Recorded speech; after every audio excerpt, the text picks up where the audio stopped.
In this live martial arts training video, you're going to become a bow staff master by doing the basics, mastery of the basics, the first level of mastery in martial arts. You're going to start with your hand in the middle of your staff. You're turning it over from side to side. This does two things. It warms you up properly so you can stay safe from injury.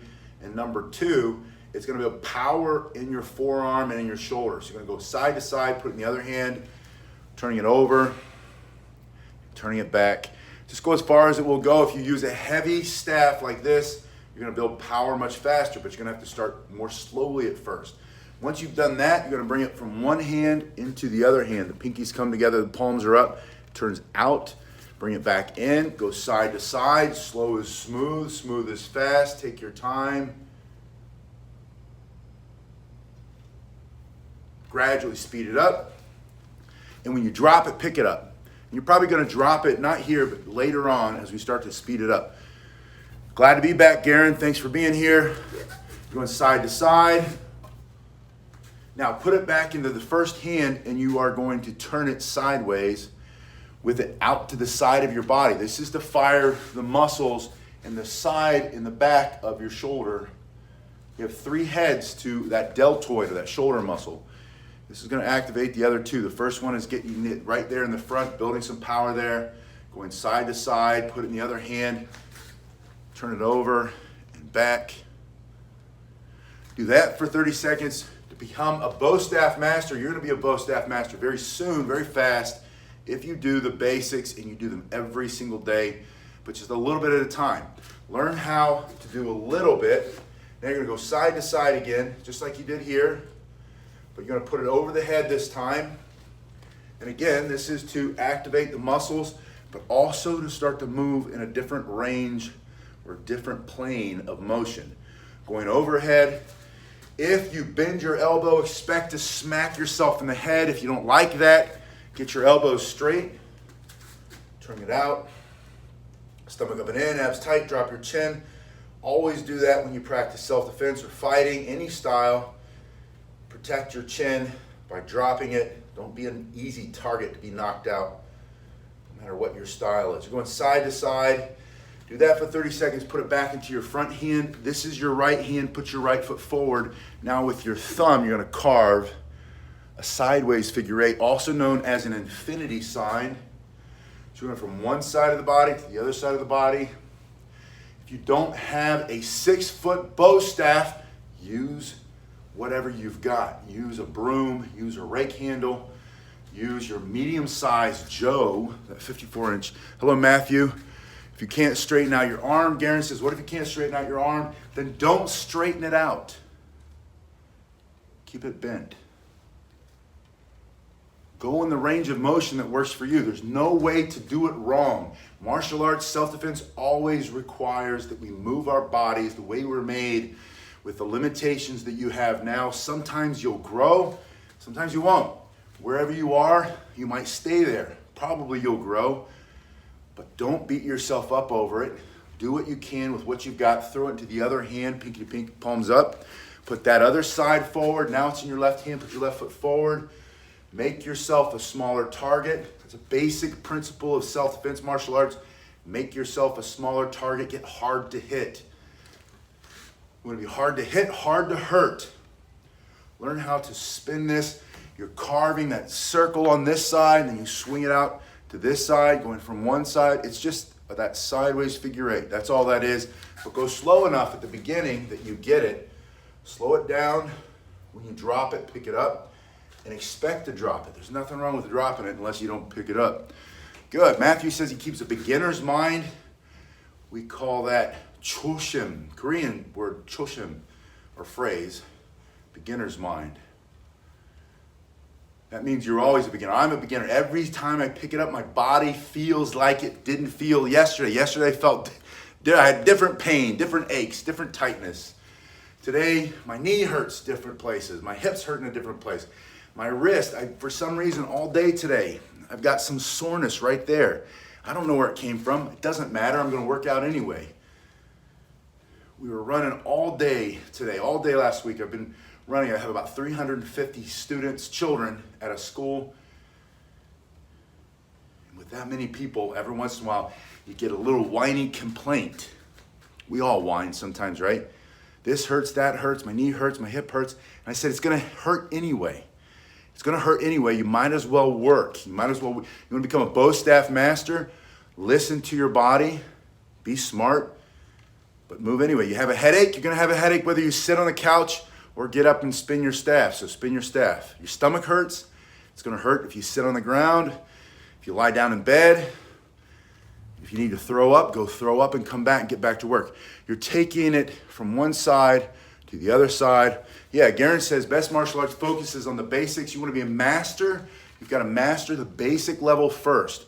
That's why there are different levels of mastery in anything that you do. And there's that saying about 10,000, you got to do something 10,000 times to reach mastery. And the reality is, the more focus you have, the less time you have to do it. You don't have to do 10,000 if you're super focused. If you struggle with your focus, you might have to do it 100,000 times. But the point is, you'll get there when you don't quit. Don't give up, don't give in, never surrender. You're coming from one side to the other side. This is that same figure eight you did in front of your body. You're just doing it to the side of the body. I want you to be a bow staff master. I want you to be able to move this stick through space and time all around your body without limitation, except where you have limitation. And then you'll learn naturally, instinctively, you'll figure out how to modify, how to keep moving. Once you've done that from one side, you're gonna go back into your right hand, put your right foot forward, and you're gonna carve that sideways figure eight with your pinky finger. You're pulling it out from one side to the other side. Pull it up, pull it over.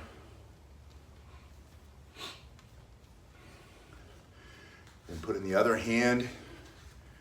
Take it pinky to pinky, the palms in front or facing the sky, pulling it up, stomach up and in, abs tight, tuck your chin, get your other hand up, don't let it dangle down in the dirt, don't let it get smacked by your stick, guard your head. Learn how to be a hard target to hit, hard to hurt. Write that phrase, those two phrases down, hard to hit, hard to hurt. Learn how to move your body and get out of the way, learn how to cover up so that when they do hit you, it doesn't hurt as much. Hard to hit, hard to hurt. Should be your daily mantra. Right before you walk out of the house, what did I do today to make myself hard to hurt? What kind of training did I do today to make it hard for someone to hit me? From one side. Sometimes it's just working on your voice, speaking up for yourself. You don't have to like me, but you can't talk to me like that. You don't have to like me, but you can't tease me. You don't have to like me, but you can't touch me. You can hate me all you want. Just keep your hands off of me. You're going from here to the others. Yeah, Matthew says words of wisdom. Those aren't just my words of wisdom. I've been hearing that from smarter people than me. That's where I learned it. Put your hand here. Go to the other side. Yeah, Garen says sounds like Deadpool or Wolverine. Amen. That hard to hit, hard to hurt. But those are comic books. That's fantasy, right?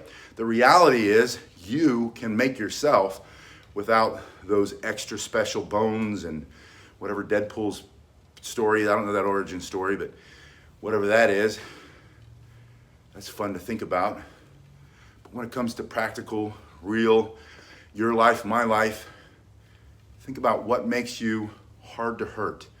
The ability to move, the ability to speak up for yourself, the ability to get your hands up, and to mean what you say and say what you mean. And those are all vague platitudes until you put action behind them.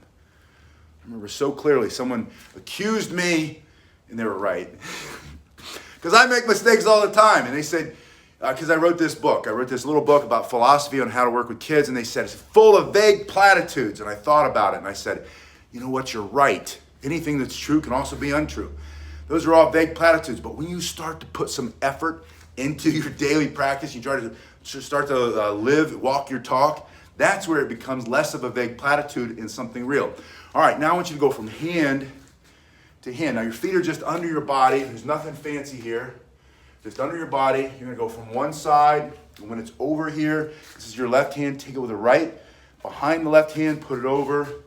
Left hand, grab it with the right. That's all you're doing. Just grabbing it. And guess what? You're going to say something and do the opposite.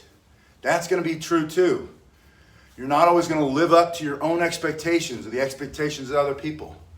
So what? Get up and keep moving. Keep trying. Maybe tomorrow you'll do it a little bit better. Someone will say to you, you don't practice what you preach. You don't practice what you preach. And they'll be right. Yeah, I hear that at least once a week. You don't practice what you preach. I said, you're right. But I'm not done. I'm not dead. I'm still trying.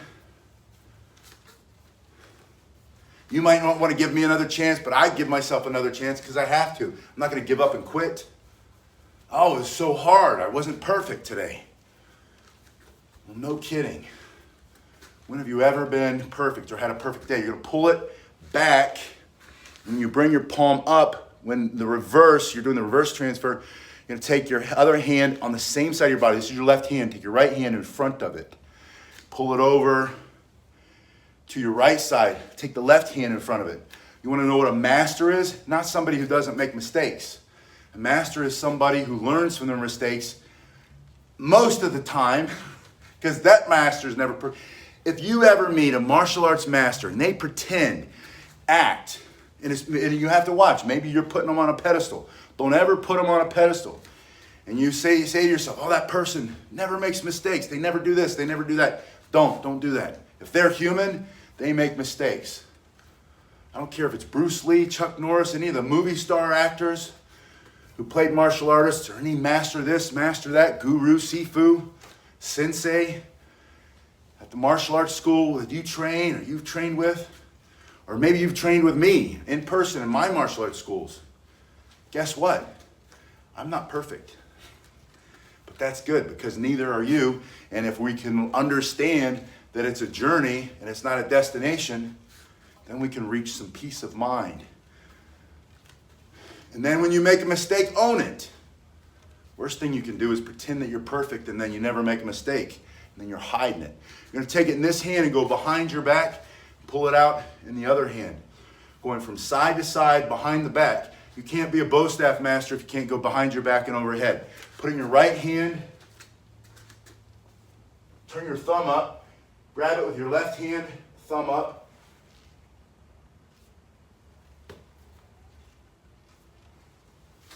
You're just pulling out from behind your back. You whip it out, bring it out. If you haven't been humbled by hitting yourself, by dropping it, by making mistakes, if you haven't been humbled in your daily life, by saying something you shouldn't have, just drop it. By thinking something you shouldn't, by lying, doing the wrong thing, and then getting caught or catching yourself, then you're not alive. Don't try to be perfect. Try to be better. Go behind the back and then whip it up overhead. Once it's overhead, you already know how to do this one. This is where we started. Bring it out, behind the back, overhead, and down. First go in one direction, and then switch and go in the other direction. You want to be a bow staff master? It's easy. Do a little bit every single day. If you miss a day, then pick it up the next day.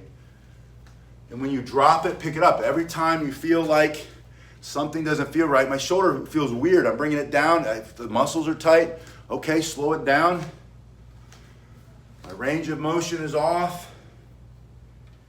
If it feels like you're going to hurt it, then change it a little bit. Maybe you've got to do it here and here because your elbows don't straighten out right now. That's all right. If you can, go all the way up. If you can't, don't go all the way up. Go one direction, go the other direction. Now, the wrist rolls. You have to do the wrist rolls to be a bow staff master. And you don't have to know them. There's that vague platitude again. You do have to know how to defend yourself. And we will go over that in another video. So please, subscribe if you haven't already. And I will teach you how to fight with this thing for self-defense, for fun. There's combat bow competitions you can enter. Or just learn how to keep a dog off of you, like a vicious dog. You're out walking your little poodle, your little Pomeranian. I saw a dog the other day, it was like this big. It's a teacup something or another.